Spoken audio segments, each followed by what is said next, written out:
Halo semua, di video ini kita akan mengenal lebih dekat warisan leluhur yang telah digunakan untuk menjaga kesehatan, yakni obat tradisional. Menurut Permenkes nomor 246 tahun 1990 pasal 1, obat tradisional adalah bahan atau ramuan bahan yang berupa bahan tumbuhan, bahan hewan, dan bahan mineral.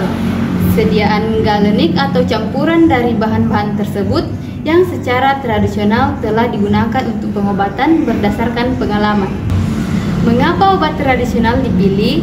Karena yang pertama, lebih mudah dijangkau masyarakat, baik harga maupun ketersediaannya. Yang kedua, sudah dipercaya sejak nenek moyang, menimbulkan efek samping yang minimal. Yang keempat, dipilih juga karena untuk pengobatan tertentu seperti kanker. Dan yang terakhir, dipilih karena semakin luas akses informasi mengenai obat tradisional di seluruh dunia. WHO merekomendasikan penggunaan obat tradisional termasuk obat herbal dalam pemeliharaan kesehatan masyarakat, mencegah dan pengobatan penyakit, terutama untuk penyakit kronis dan degeneratif. Obat tradisional diklasifikasikan menjadi 3 jenis utama, yaitu 1. Ada jamu. Jamu dibuat secara empiris berdasarkan pengalaman. Yang kedua, obat herbal terstandar atau OHT, yang bahan bakunya harus distandarisasi dan sudah diuji farmakologi secara eksperimental pada hewan coba. Yang ketiga, ada fitofarmaka. Sama dengan obat modern, bahan bakunya harus distandarisasi dan harus melalui uji klinik pada manusia. Selanjutnya, adapun sumber perolehan obat tradisional. Yang pertama, obat tradisional buatan sendiri yang dikembangkan pemerintah dalam bentuk togam. Yang kedua, ada obat tradisional berdasarkan dari pembuatan jamu atau herbalis seperti jamu gendong, Bactera herbalis, dan lain-lain. Dan yang ketiga, ada obat tradisional buatan industri, contohnya jamu rematik, jamu singset, dan lain-lain. Contoh-contoh bahan tanaman obat yang dapat dijadikan obat tradisional yaitu ada asam jawa, serai, belimbing bulu, alang-alang, kencur, bawang putih, mahkota dewa, dan bayam berduri. Menurut data BPOM, sampai tahun 2007 terdapat 1012 industri obat tradisional. 105 diantaranya berskala besar, 907 industri berskala kecil. Undang-Undang tentang Perlindungan Konsumen Pasal 15 Peraturan Pemerintah Nomor 69 Tahun 1999 tentang label iklan pangan disebutkan bahwa keterangan pada label ditulis atau dicetak dengan menggunakan bahasa Indonesia, angka Arab, dan huruf Latin. Di sini saya akan memberikan edukasi mengenai cara pembuatan obat tradisional yang baik. Cara pembuatan obat tradisional yang baik adalah seluruh aspek yang menyangkut proses pembuatan obat tradisional untuk menjamin mutu, keamanan, dan manfaat produk secara konsisten. Tujuan cara pembuatan obat tradisional yang baik mencakup 3 poin. Yang pertama, menjamin produk obat tradisional aman, bermutu, dan berkhasiat. Yang kedua, memenuhi ketentuan izin edar. Yang ketiga, mencegah risiko kesehatan akibat mutu yang rendah atau kontaminasi. Adapun prinsip umum CPOTB mencakup 3 poin. Yang pertama, untuk bergantung bahan baku, proses, peralatan, pengemasan, dan tenaga kerja. Yang kedua, proses harus terdokumentasi dan divalidasi. Yang ketiga, adanya sistem distribusi, penelusuran, serta penanganan keluhan produk. Komponen utama CPOTB mencakup beberapa poin. Yang pertama, personalia. Harus sehat fisik, mental, memiliki kompetensi, kesadaran, dan sikap profesional. Apoteker bertanggung jawab atas proses, bahan, alat, dan kebersihan. Yang kedua, bangunan dan ruang. Lokasi bebas pencemaran, dirancang sesuai alur proses untuk mencegah kontaminasi silang. Lantai dan dinding mudah dibersihkan, tahan air, dan bebas retak. Yang ketiga, peralatan. tidak mempengaruhi mutu produk, sesuai kapasitas produksi dan mudah dibersihkan, minimal ditimbang mikroskop, alat gelas, dan bahan kimia literatur. Yang keempat, sanitasi dan higien. Semua aspek atau bahan alat personalia harus memenuhi standar kebersihan. Yang kelima, pengolahan dan pengemasan. Bahan harus diuji dan memenuhi standar. Proses divalidasi dan dikontrol ketat untuk mencegah kontaminasi. Kemasan diberi kode produksi dan disimpan secara FIFO atau first in first out. Pengawasan mutu dilakukan pada setiap tahap, bahan baku, proses produk jadi.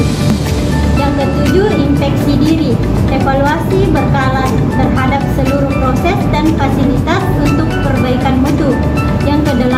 Yang kedelapan, dokumentasi. Semua proses harus terdokumentasi lengkap dan sistematis untuk penelusuran baik produk.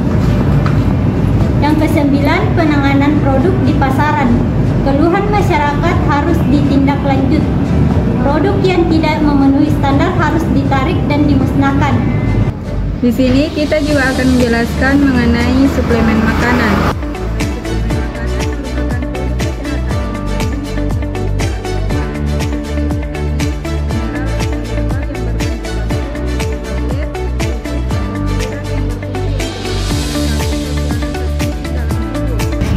Pada suplemen makanan terdapat beberapa komponen utama, yaitu vitamin, membantu metabolisme dan produksi energi. Dan yang kedua ada mineral, penting untuk berbagai proses metabolisme tubuh. Yang ketiga ada enzim, yaitu Dan yang ketiga ada enzim, yaitu biokatalisator yang bekerja dengan vitamin dan mineral. Yang keempat ada asam amino, yaitu unit dasar pembentuk protein, penting untuk pertumbuhan dan fungsi tubuh. Yang kelima ada hormon, mengatur berbagai proses fisiologis tubuh seperti pertumbuhan dan metabolisme. Yang keenam ada herbal, yaitu zat alami dari tumbuhan dengan berbagai manfaat seperti antioksidan dan penurunan kolesterol. Yang ketujuh ada antioksidan. Selanjutnya yang terakhir ada probiotik, yaitu membantu pencernaan dan meningkatkan penyerapan nutrisi.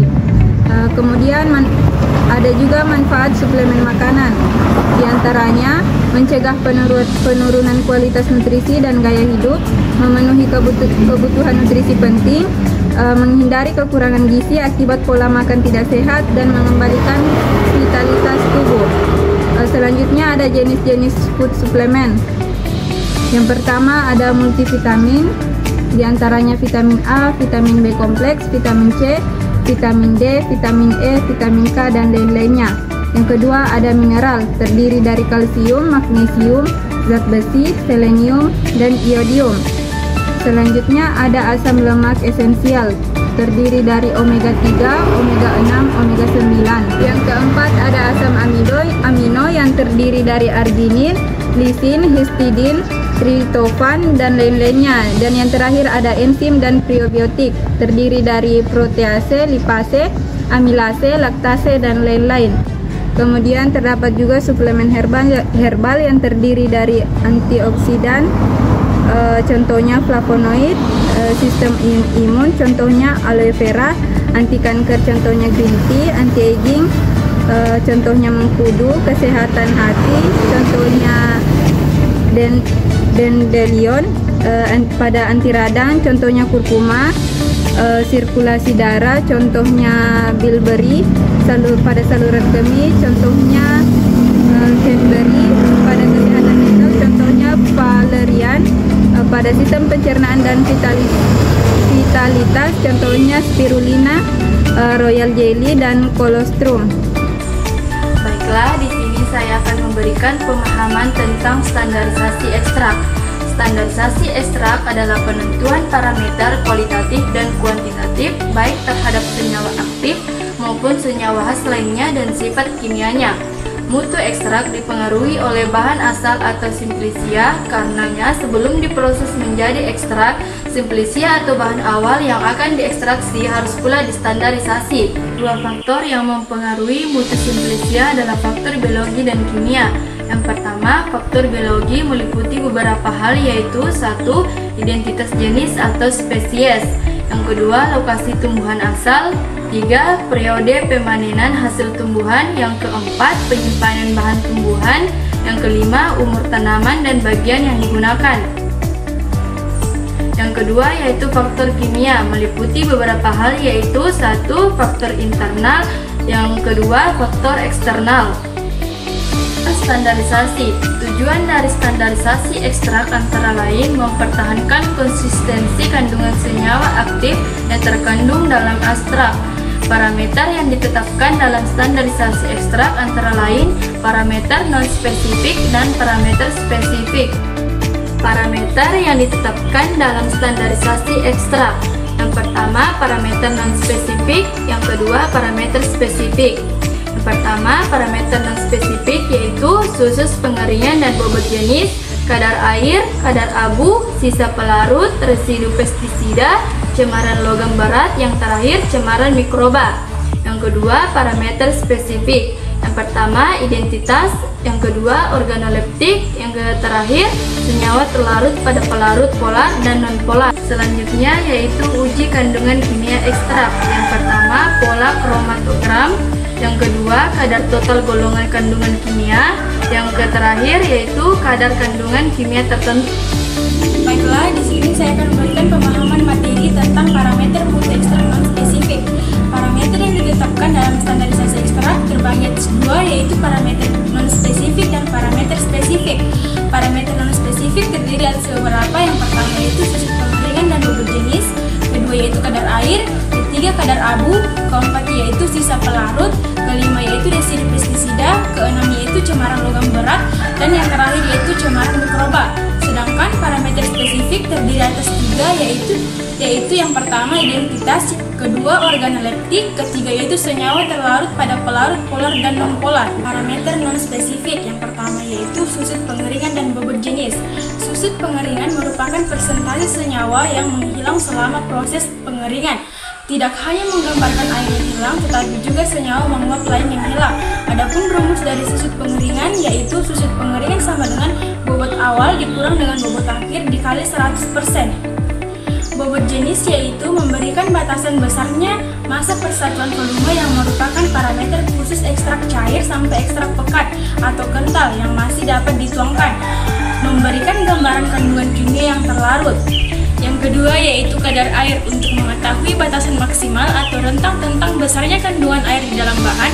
Hal ini terkait dengan kemurnian dan adanya kontaminan dalam simplisia tersebut. Yang ketiga yaitu kadar abu untuk memberikan gambaran kandungan mineral internal dan eksternal yang berasal dari proses awal sampai diperoleh simplisia dan ekstrak baik yang berasal dari tanaman secara alami maupun kontaminan selama proses, seperti pisau yang digunakan telah berkarat. Yang keempat yaitu sisa pelarut, memberikan jaminan bahwa selama proses tidak meninggalkan sisa pelarut yang memang seharusnya tidak boleh ada. Yang kelima yaitu residu pestisida, menentukan kandungan sisa pestisida yang mungkin saja pernah ditambahkan atau mengkontaminasi pada bahan simplisia pembuatan ekstrak.